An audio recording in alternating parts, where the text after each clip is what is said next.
Bismillahirrahmanirrahim. Assalamualaikum warahmatullahi wabarakatuh. Pada hari ini kita akan sampai di bab rearrangement pada mata kuliah kimia organik fisik ya. Dan referensi yang saya gunakan itu Dima Berbasov, kemudian McMurray dan Paula Bruce. Judul bukunya Organic Chemistry. Sebenarnya bisa pakai semua buku Organic Chemistry ya.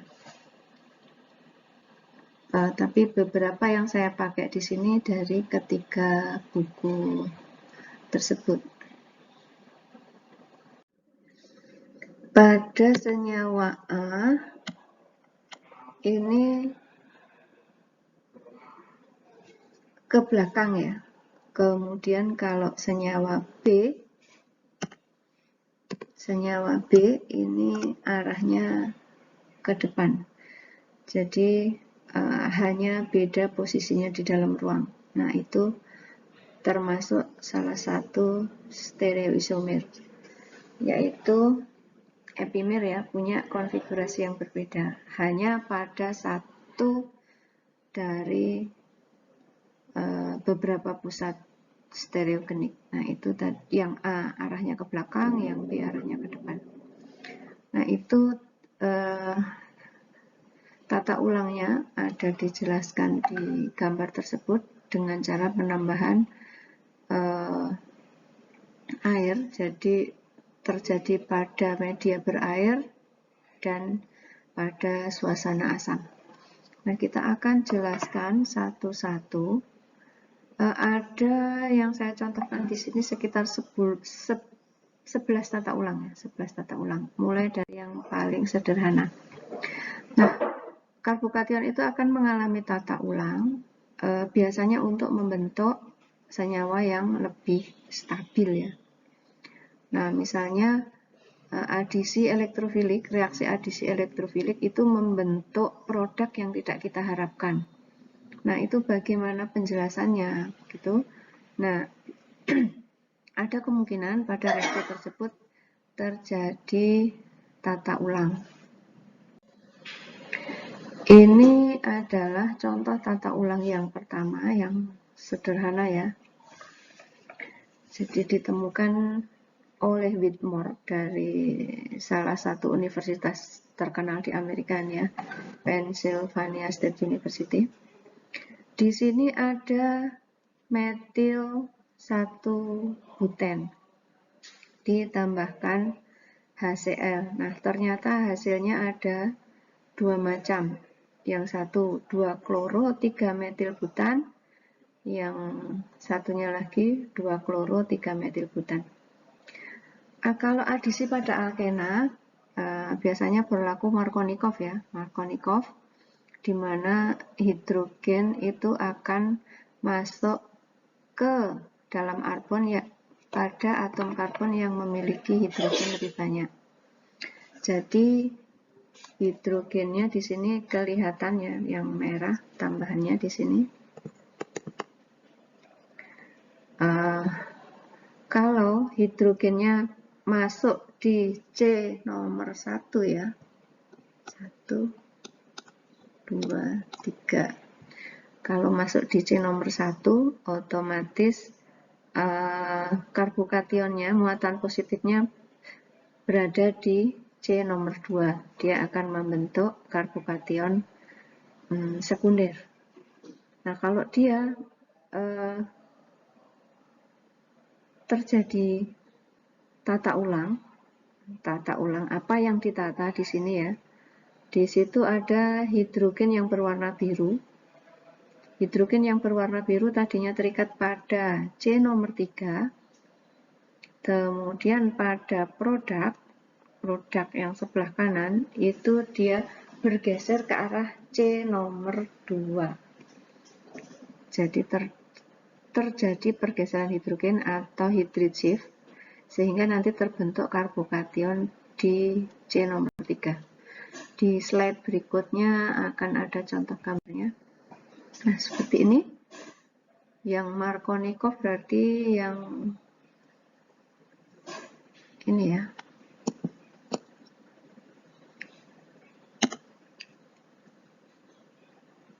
Markovnikov.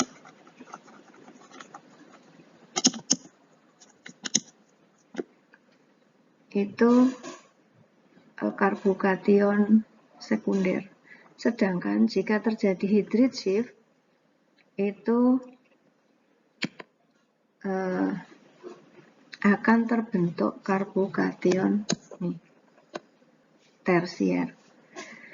Jadi dia akan lebih stabil. Nah, karena reaksi kimia itu biasanya menyukai reaksi yang lebih stabil, lebih mudah terjadi, maka klor akan masuk ke karbokation yang tersier. Jadi akan terbentuk dua produk ya. Jadi ini adalah contoh reaksi yang berwarna. Ini saya ambil dari buku yang McMurray ya. Kalau tidak McMurray berarti yang Bruce, ini saya agak lupa. Jadi biasanya yang karbokation tersier itu akan lebih stabil, maka produknya akan lebih banyak. Nah, ini salah satu tata ulang yang paling sering kita temukan. Ini kita lihat panahnya, panah ke kanan itu lebih panjang, yang ke kiri lebih pendek. Nah, biasanya itu menunjukkan reaksi ke kanan lebih disukai, sehingga hasilnya lebih banyak. Ini adalah 3-metil-1-butena. Coba kalau kita lihat contoh yang lain. Di sini 3,3-dimetil-1-butena. Contoh reaksinya sama ya, mekanisme reaksi tata ulangnya. Yang pertama adalah Markovnikov, kemudian hydrid shift-nya, methyl shift kalau di sini ya, yang bergeser adalah metil. Jadi terjadi methyl shift, maka nanti produk methyl shift akan lebih disukai. Nah, ini yang 2 kloro, 2,3 dimetil butan. Nah, karena ini karbokation tersier, yaitu lebih disukai.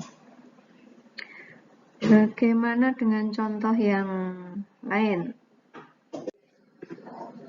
Ini bisa dipakai buat latihan ya. Nah, ini sekaligus nanti latihan menjawab kenapa yang 2 bromo metil butan itu minor produk ya, minor produk, padahal dia Markovnikov ya, hidrogennya masuk ke sini. Nah, hidrogennya masuk ke CH2 yang punya hidrogen lebih banyak. Sedangkan yang menjadi mayor produk itu adalah yang 2 bromo 2 metil butan. Ini adalah karbokationnya tersier. Nah, nanti silahkan dicoba dikerjakan buat latihan. Nah, ini juga bisa kita pakai untuk berlatih ya. Coba saya kerjakan di sini. Kalau ada HBr, maka kemungkinan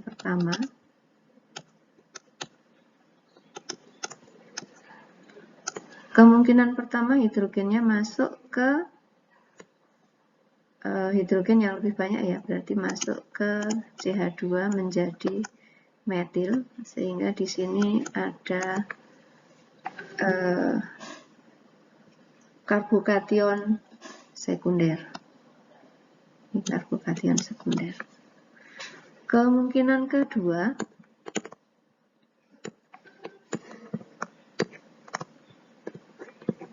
ini mestinya ada hidrogen.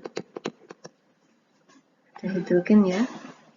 Kemungkinan kedua hidrogennya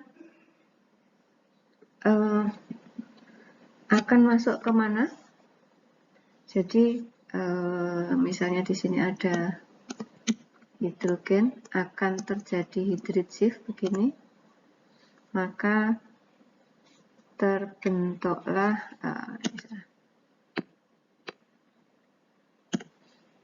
hidrogennya ke sini,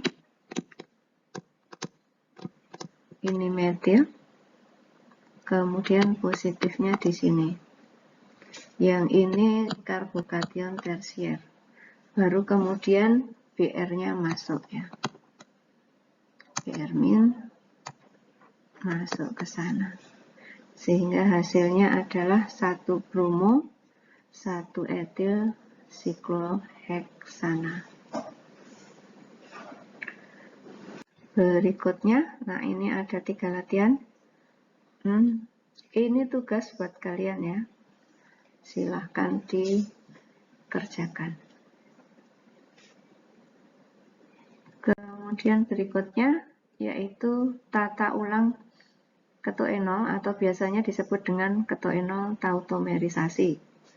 Yang di sebelah kiri ini bentuk enol terdiri dari ena, alkena,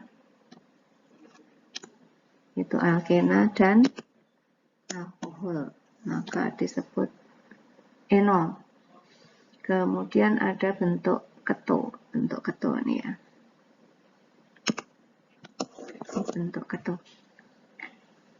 Nah, bentuk enol dan bentuk keto itu mana yang lebih stabil itu tergantung pada struktur senyawanya ya. Misalnya kalau untuk aseton, nah ini paling stabil adalah bentuk keto. Sedangkan kalau fenol,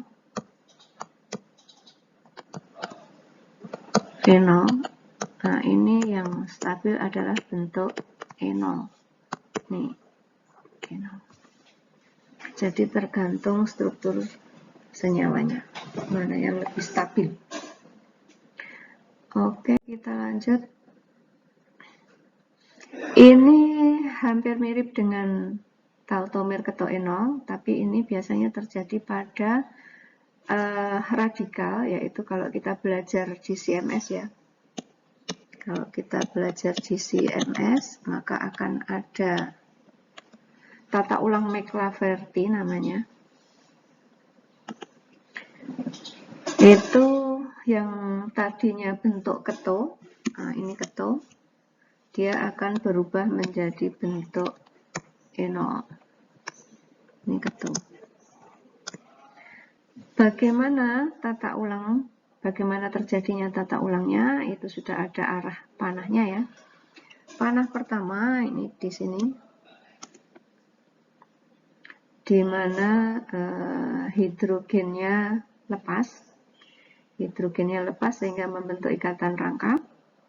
Kemudian C yang di sini itu akan kelebihan pasangan elektron sehingga terjadi pemutusan ikatan pada C alfa dan C beta ya. Jadi ikatan yang putus itu di antara C alfa dan C beta.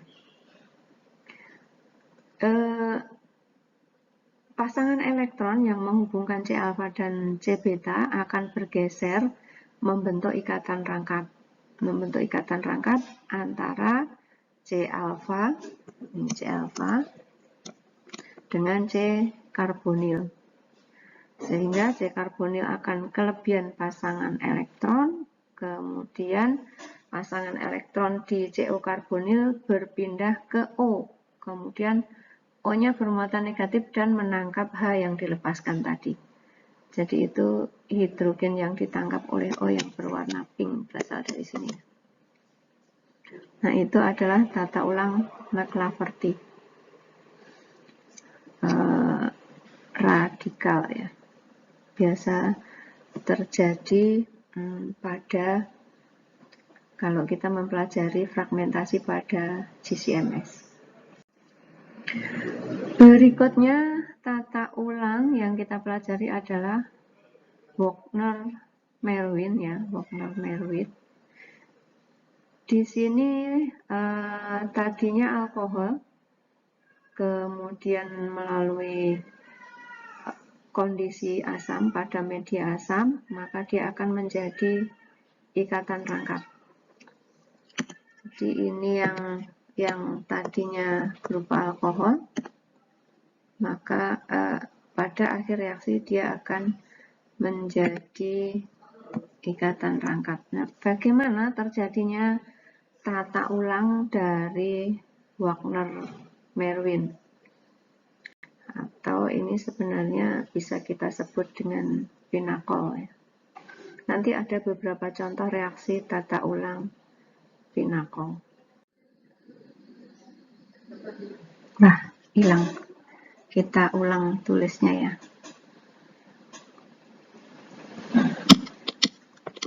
CH3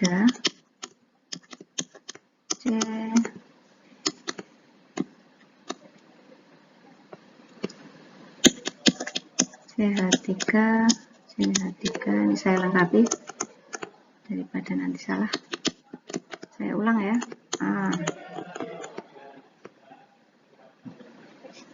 Tadi H plus begini, kemudian lepas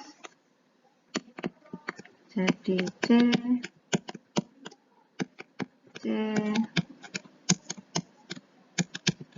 H, ini bermuatan positif. Tadi sampai di sini metil shift.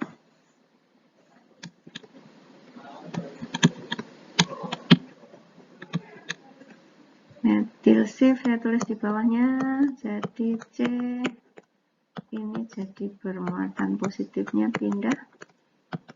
Ini ada metil, ini ada hidrogen. Nah, yang tadinya ini tadi karbokation sekunder sekarang menjadi tersier. Setelah tersier kemudian muatan positifnya dinetralkan.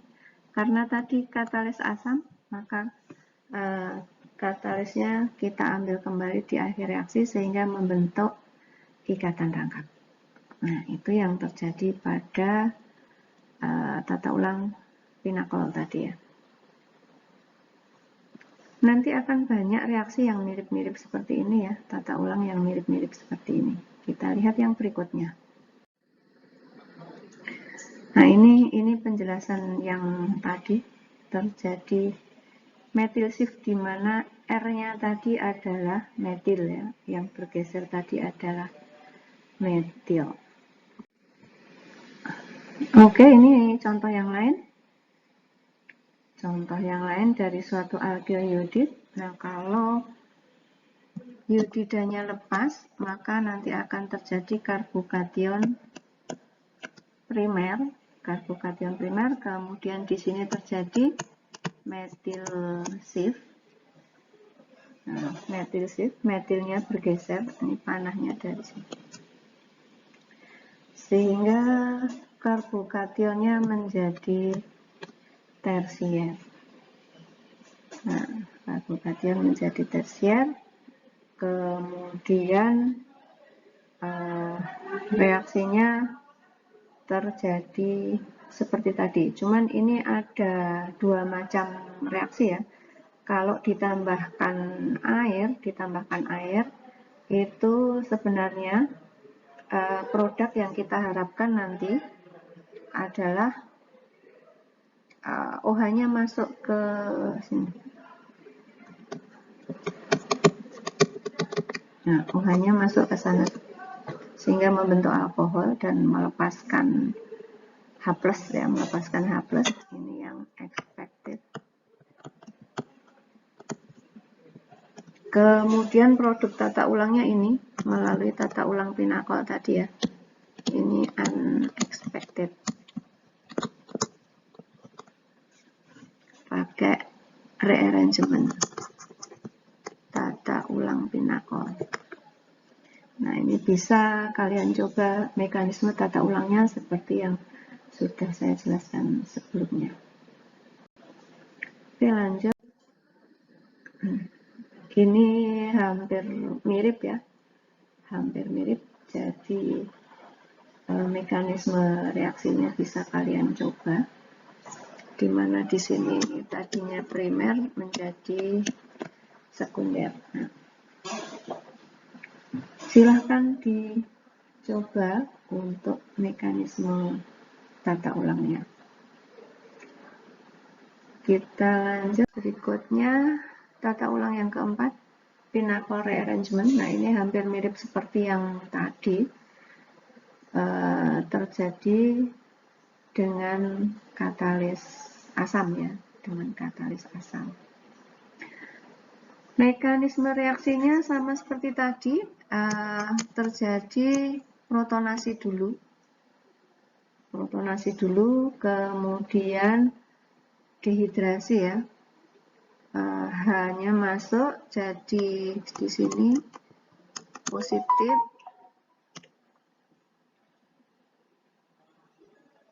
Saya matikan dulu. Kemudian ini lepas sebagai H2O, jadi di sini nanti min H2O. Lalu terjadi methyl shift ya. Terjadi methyl shift, di mana metil yang ini bergeser ke sana. Nah, kemudian tadinya kan alkohol ya, alkohol bentuknya seperti ini, sana. Ini ada lagi karena sudah bergeser,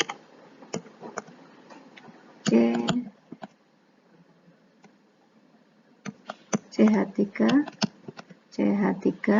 ini yang bergeser tadi, CH3, kemudian di sini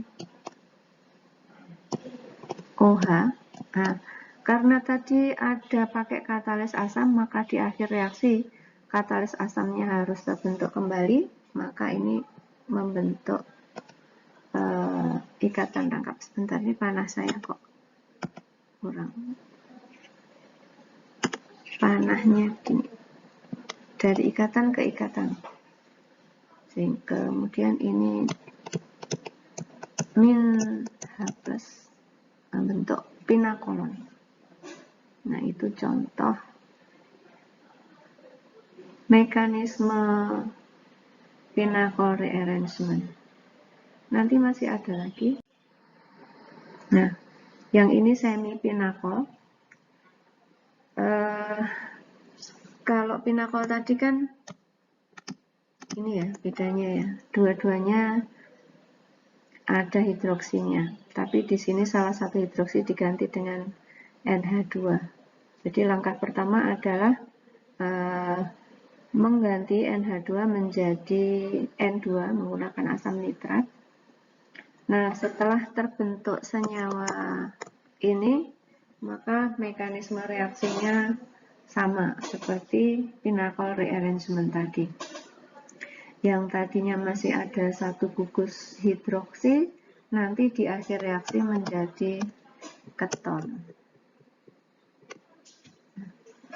Jangan lupa untuk belajar mekanisme reaksi organik itu harus selalu pegang pulpen dan kertas. Jadi tidak semua reaksi akan saya tunjukkan tata ulangnya, biar bisa buat latihan. Nanti biar kalian ada tantangannya ya.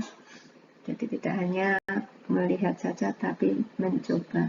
Learning by doing. Kemudian tata ulang yang kelima yaitu isonitril atau nitrile rearrangement. Nah, di sini sebenarnya hanya membalik ini ya, yang tadinya yang terikat di vinil itu adalah N, tapi di akhir reaksi yang terikat adalah C duluan. Nah, bagaimana mekanisme reaksi terjadinya tata ulang isonitril nitrile rearrangement ini ya. Jadi tadinya isonitril menjadi nitril. Nah, kalau yang seperti ini kita harus tahu muatannya ya. Karena biasanya kan mekanisme reaksi itu ditunjukkan dengan adanya pergeseran elektron. Nah, kalau kita tidak tahu elektron yang mana yang bergeser, maka kita harus tahu nempelnya di mana. Nah, kira-kira muatan elektronnya itu nempel di N atau di C. Nah, kalau biasanya kita berpikir elektronegativitas, mungkin kita akan berpikir N-nya ini yang negatif ya. Kemudian C-nya yang positif. Nah, tapi kalau di sini tidak berlaku seperti itu, jadi kita akan melihat muatan formalnya. Muatan formal itu adalah jumlah elektron valensi. Jumlah elektron valensi dikurangi jumlah ikatan, kemudian dikurangi lagi jumlah pasangan elektron bebas. Jadi nanti akan ketemu, kita lihat tadi kan begini. Nah, gambarnya jelek. Ini ya, kita hitung N. N-nya itu cuma elektron valensi, elektron terluarnya berapa? Elektron terluar N itu 5 ya. Kemudian kita kurangi jumlah ikatannya berapa? Ini 1, yang ini 3, berarti 4. Dikurangi 4. Kemudian, ini ada lone pair elektron di sini. Ada nggak? Nggak ada deh.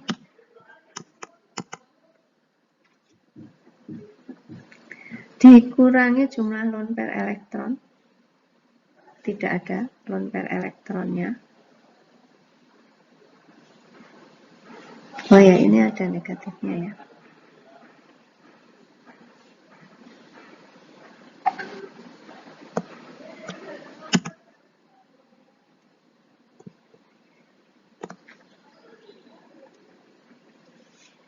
Dikurangi 0, maka plus 1. Kemudian untuk C, elektron terluarnya 4. Kemudian dikurangi jumlah ikatannya 3. Kemudian lone pair elektronnya ada 2. Nah, biar tidak bingung, mungkin ini tak tulisnya begini. Maka di sininya min 1, sehingga ini jadi min 1, ini jadi plus 1. Dengan demikian, kalau kita sudah tahu muatannya, maka kita jadi tahu mana yang digeser ya.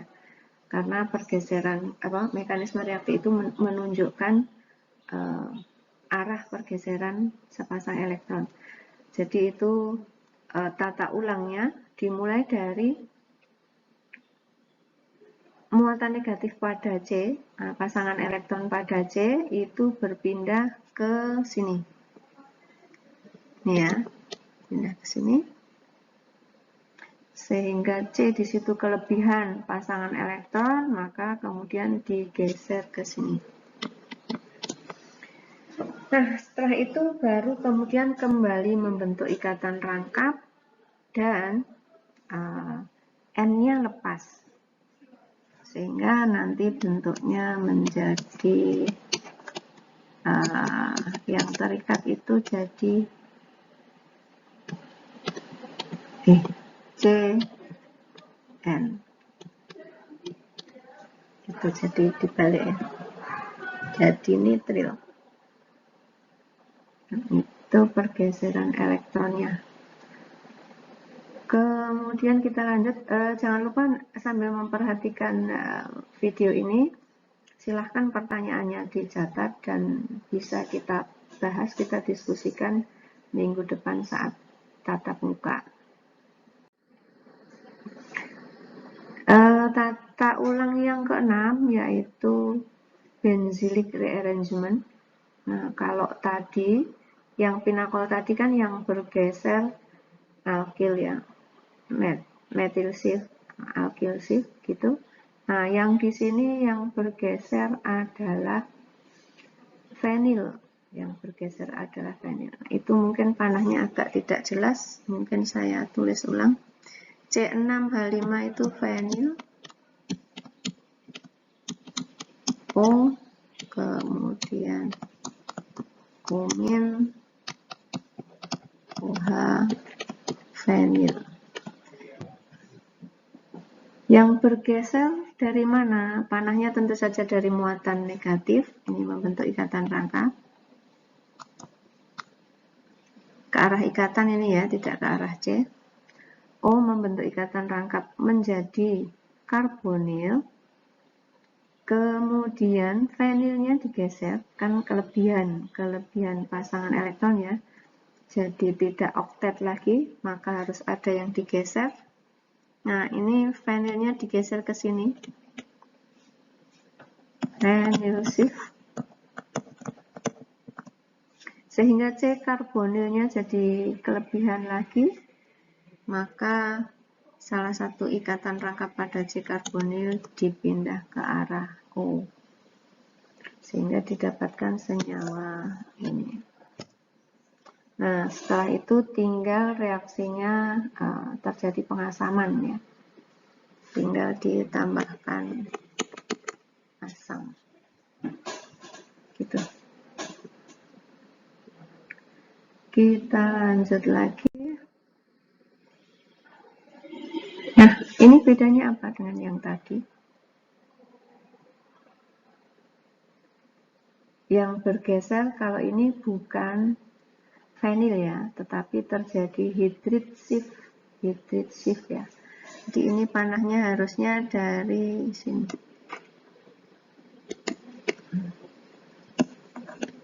Hydrid shift. Kalau hydrid itu yang bergeser H negatif ya. Jadi H-nya bergeser dengan membawa sepasang elektron. Kemudian reaksi lebih lanjutnya sama seperti tadi. Ini sebenarnya gampang-gampang tata ulangnya. Yang susah itu Hofmann, ini masih mudah. Nah, begitu disebut susah langsung keluar nih Hofmann-nya. Jadi ada Hofmann dan Curtius rearrangement. Nah, itu adalah biasanya untuk sintesis amina ya, sintesis amina dari amida. Jadi reaksinya sebenarnya sangat singkat, yaitu RCONH2, suatu amida, dilakukan pada suasana basah, kemudian ditambahkan regen brom, dan pakai medium air. Nah, hasilnya adalah amina. Nah, ini enaknya pakai buku berwarna ya. Yang hilang adalah yang C karbonil yang berwarna pink. Ini. Jadi ini kehilangan satu atom karbon. Kehilangan satu karbon. Yang tadinya R CONH2 menjadi RNH2. Jadi misalnya diminta membuat suatu amina, misalnya CH3, CH2, NH2, etilamin, bahannya apa? Maka bahannya adalah CH3, CH2, ada karbonil, NH2, pakai Hofmann. Jadi dari amida menjadi amina, itu yang Hofmann. Nanti kita pelajari mekanisme reaksinya. Kemudian yang berikutnya adalah Curtius rearrangement. Ini hampir sama, yaitu sintesis amina, hanya yang berbeda bahannya. Kalau Hofmann itu bahannya amida, kalau Curtius bahannya adalah asil asid. Regennya juga beda. Hasilnya sama, yaitu amina. Mari kita lihat satu persatu mekanisme reaksinya. Nih, tata ulang yang ketujuh yaitu Hofmann rearrangement. Di sini bromnya kadang-kadang bisa diganti dengan klor, tapi yang lebih sering dipakai adalah brom. Di banyak buku yang dicontohkan itu pakai brom. Jadi reaksinya adalah amida ditambah NaOH dalam medium berair, kemudian ditambahkan regen brom. hasilnya adalah suatu amina. Nah, ini mekanisme reaksinya.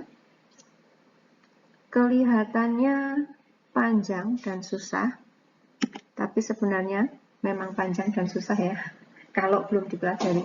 Kalau sudah dipelajari maka akan lebih mudah. Jadi kita sebenarnya tinggal menghafalkan tahapannya ya. Misalnya di sini tahapan pertama itu ditambahkan OH-. Kenapa OH-? Karena pakai katalis NaOH tadi ya. Yang pertama ditambahkan OH-. Nah, OH- maka yang akan diambil, dia akan mengabstraksi proton ya, proton yang terikat pada N. Jadi langkah pertama ini adalah OH- menyerang H+, karena dia sebagai basa, jadi yang ditangkap adalah asam ya. Kemudian ikatan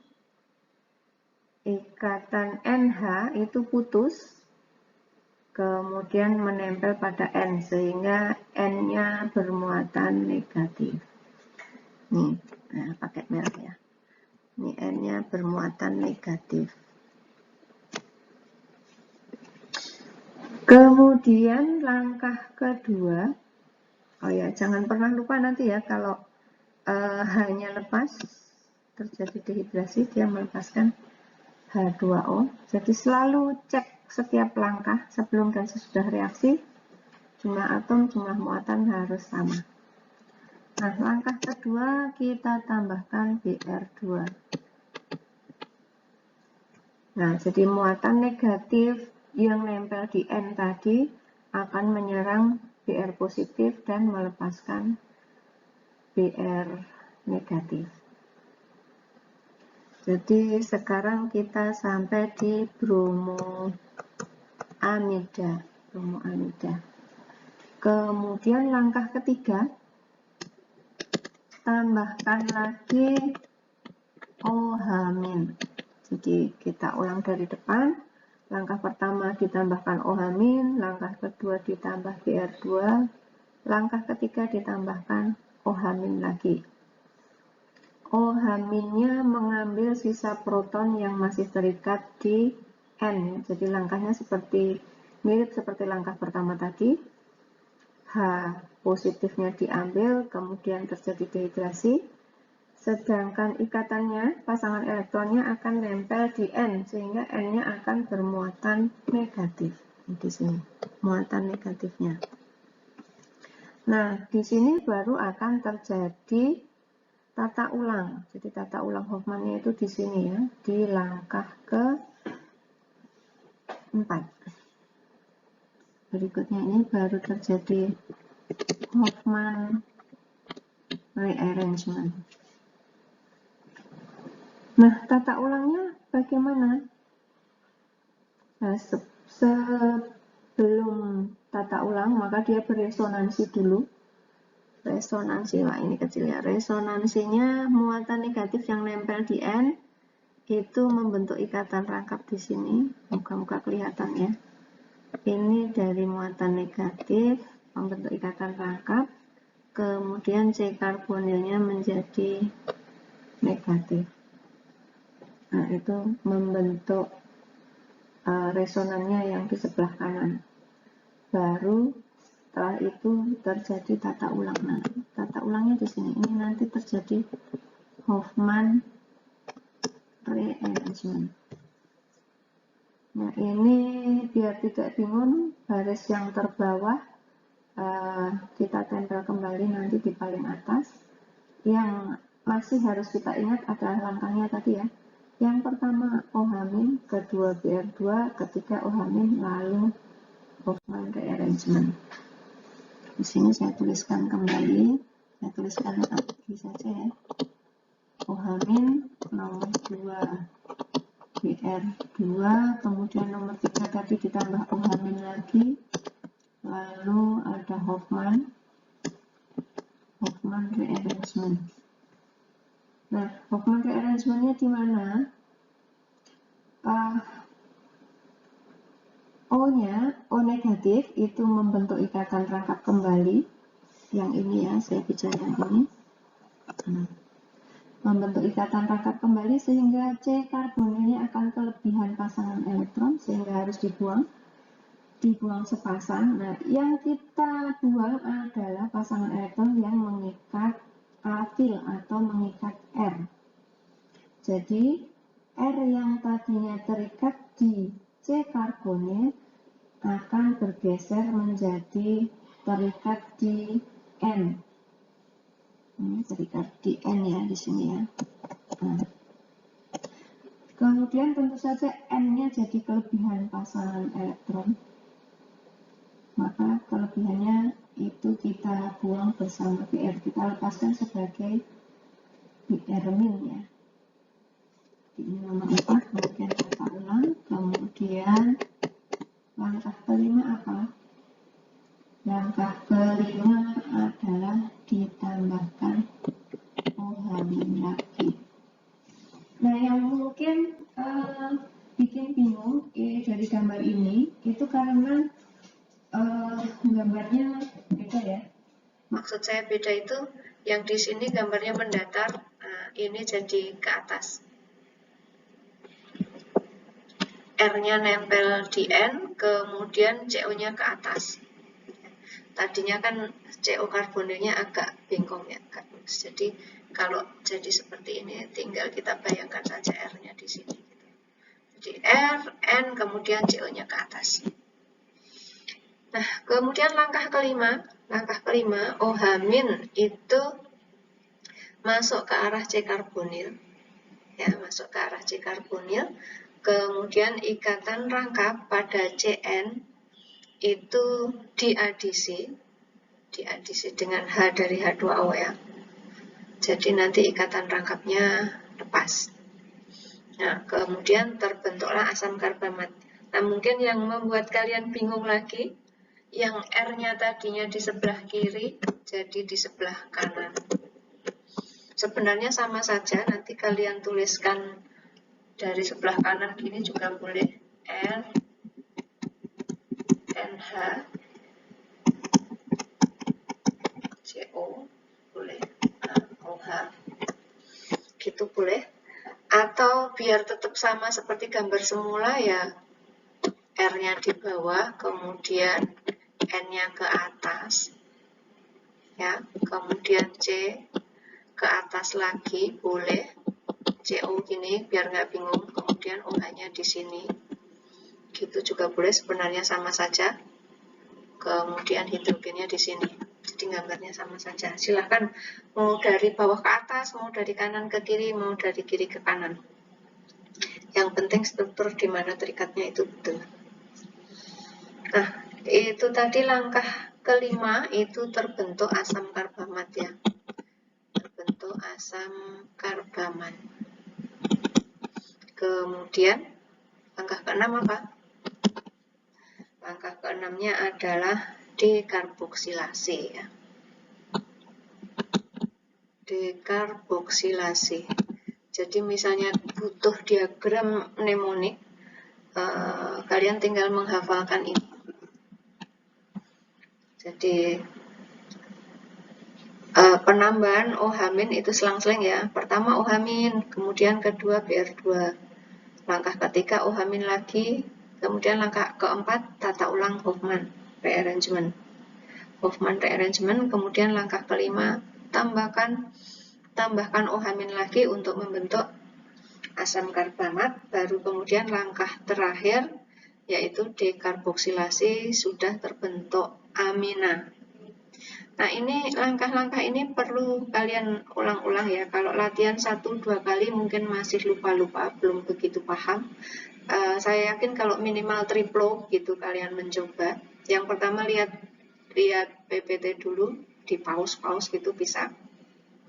Kemudian yang kedua coba dilihat tanpa di pause, dilihat sebentar, kemudian ditutup PPT-nya, lalu kalian tuliskan sendiri di kertas tanpa nyontek gitu, kemudian dicocokkan apakah itu betul.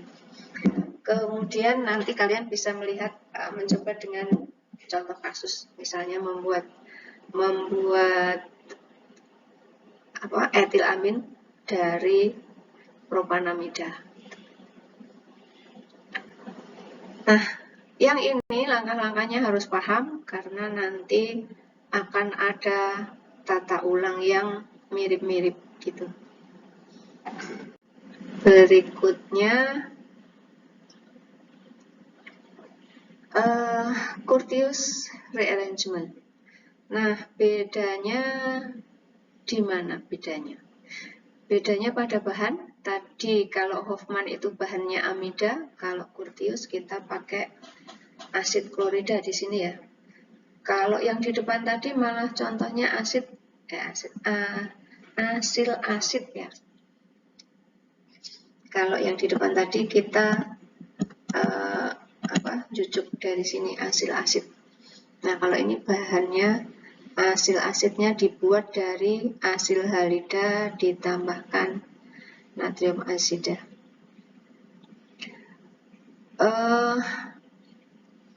Langkahnya nanti mulai dari sini sama ya. Tadi di Hofmann rearrangement juga ada isosianat kayaknya. Yang kemudian ditambahkan langkah keberapa tadi? Langkah kelima, ditambahkan ohamin sehingga terbentuk asam karbamat kalau tidak salah. Nah, untuk menguji apakah saya salah atau benar, silahkan kalian cek di slide sebelumnya tadi. Ya. Nah, ini mekanisme reaksinya, tata ulangnya di asil asidnya ya. Kalau ini lebih mudah, lebih simpel daripada Hofmann tadi. Langkah pertama, tata ulangnya dimulai dari sini.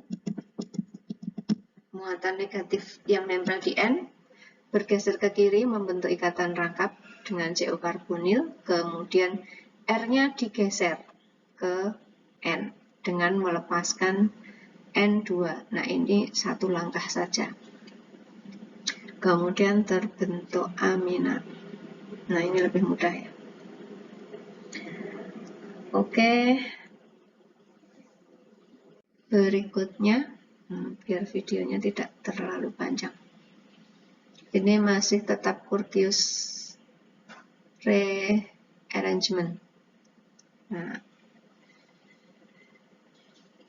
ini tadi langkah ke-6 ya, pada isosianat ditambahkan H2O membentuk asam karbamat. Langkah kelima kayaknya. Langkah kelima dari Hofmann rearrangement.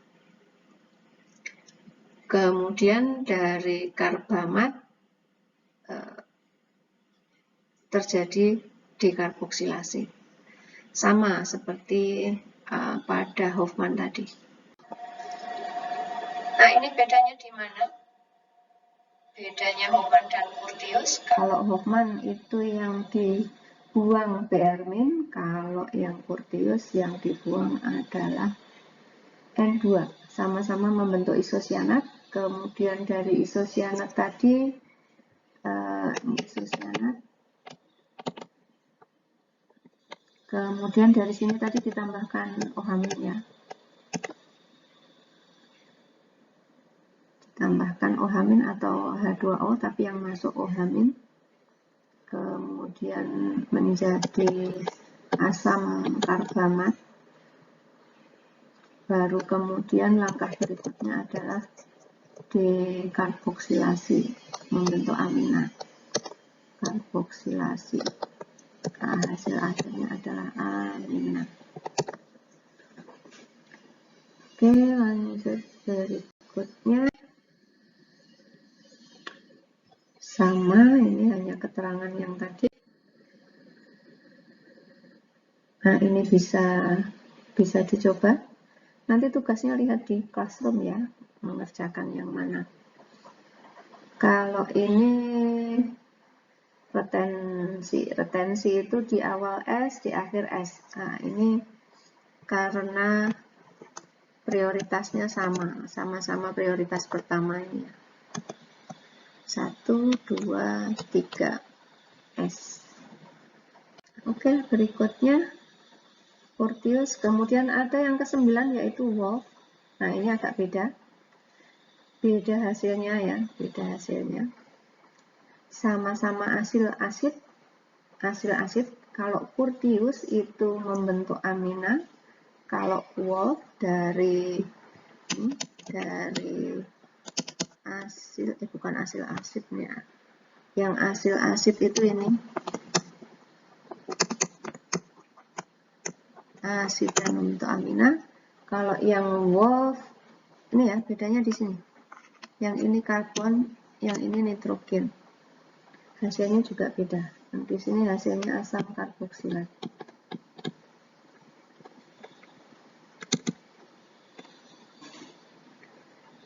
Oke, yang asam karboksilat itu tidak bisa terjadi dekarboksilasi karena CO2-nya tidak di posisi beta dari karbon yang lain atau N ya, karbonil ya. Biasanya asam karboksilat itu bisa terdekarboksilasi jika posisi CO2 yang mau dibuang itu pada posisi beta dari karbonil yang lain. Nah, karena ini tidak memenuhi syarat, maka tidak terjadi dekarboksilasi.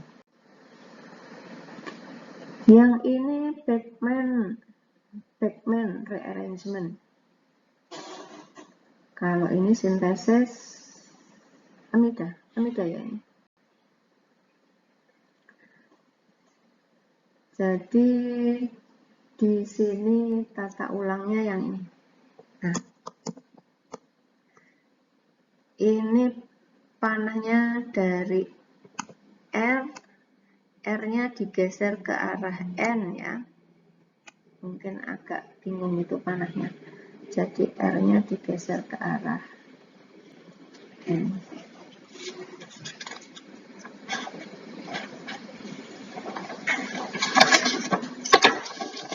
Oke.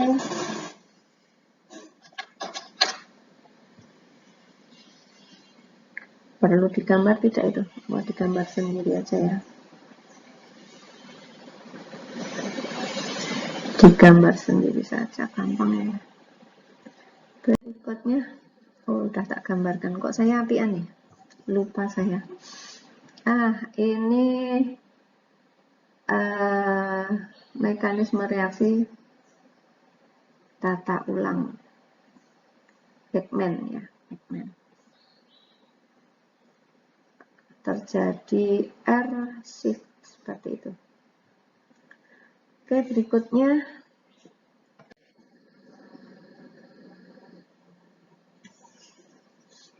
nah ini tata ulang yang terakhir, Claisen rearrangement. 33 sigmatropic shift ya. Itu saya beri nomornya hanya untuk memudahkan ya, biar kalian tidak bingung 1, 2, 3-nya di mana. Yang awalnya seperti apa.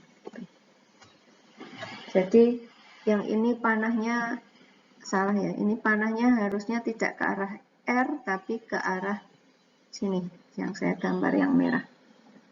Kalau digambar seperti itu nanti tidak bingung. Jadi panah pertama adalah dari sini, ini panah pertama. Ikatan rangkap pada benzen itu ke arah O membentuk CO karbonil. Kemudian ikatan antara O dan C3 itu putus, membentuk ikatan rangkap pada C3 dan C2. Nah, ini ikatan yang terbentuk tadi. Kemudian yang ini bentuk ketul, ini bentuk enom. Nah, kalau panahnya ini panah irreversible,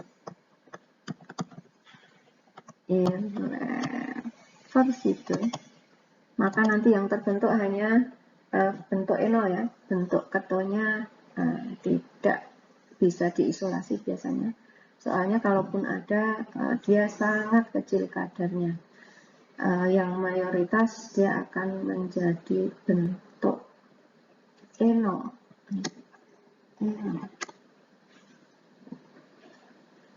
Nah, ini adalah Claisen rearrangement.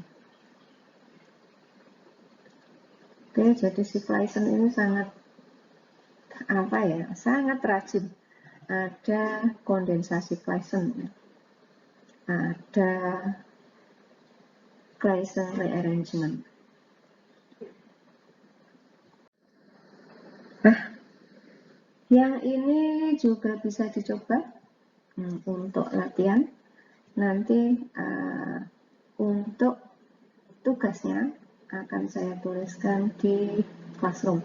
Dan silahkan pertanyaan-pertanyaan bisa ditulis di kolom komentar di Classroom maupun di WA Group ya. Jadi nanti bisa kita diskusikan saat tatap muka. Nah, saya rasa sekian kuliah hari ini untuk reaksi tata ulang, dan kalian juga bisa mencari referensi dari buku yang saya sebutkan di depan tadi, kalau misalnya dari apa yang saya sampaikan masih bingung. Nah, saya rasa kalau kalian nyari di buku yang tata ulang tidak ngumpul seperti ini ya, ada 11 tata ulang, tapi dia terpisah-pisah di beberapa bab. Nah, terima kasih atas perhatiannya. Sampai ketemu di video berikutnya. Assalamualaikum warahmatullahi wabarakatuh.